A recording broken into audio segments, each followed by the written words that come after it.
مولا کائنات رضی اللہ تعالیٰ عنہ نے حضرت ابو بکر صدیق سے لے کر فاروق اعظم سے لے کر حضرت عثمان غنی کے دور تک تمام کی حکومت کو پایا اور اچھے انداز میں چلانے کی ساتھ مشاورت بھی دی اور ساتھ بھی دیا اور عام کے گستاخوں کا منہ بھی بند کیا۔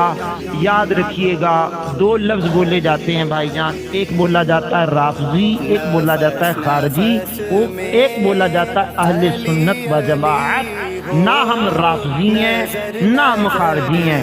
تھوڑا ایک جملے کا اضافہ کر لیجئے، ایک بولا جاتا ہے تفضیلی۔ تفضیلی کا مطلب یہ ہوتا ہے کہ چاروں خلفاء میں سب سے زیادہ فضیلت مولا علی کو دینا، تو یہ ہے تفضیلی ٹولہ۔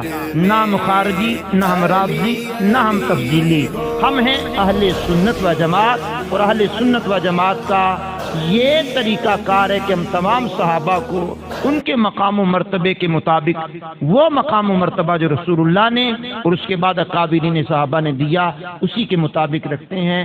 نہ تو ہم گستاخیوں کی طرف بڑھتے ہیں، نہ ہم ان کو اتنا بڑھاتے ہیں کہ پیغمبروں سے بھی زیادہ ماننے کی کوشش کرتے ہیں۔ تو میرے کریم آقا علیہ السلام کے سچے غلام امام احمد رضا خان رحمۃ اللہ علیہ نے بڑے خوبصورت انداز میں بات کی ہے کہ اہل سنت کا ہے بیڑا پار، اصحاب حضور نجم ہیں، یعنی ستارے اصحاب حضور نجم ہیں، اور ناؤ ہے عطرت رسول اللہ کی۔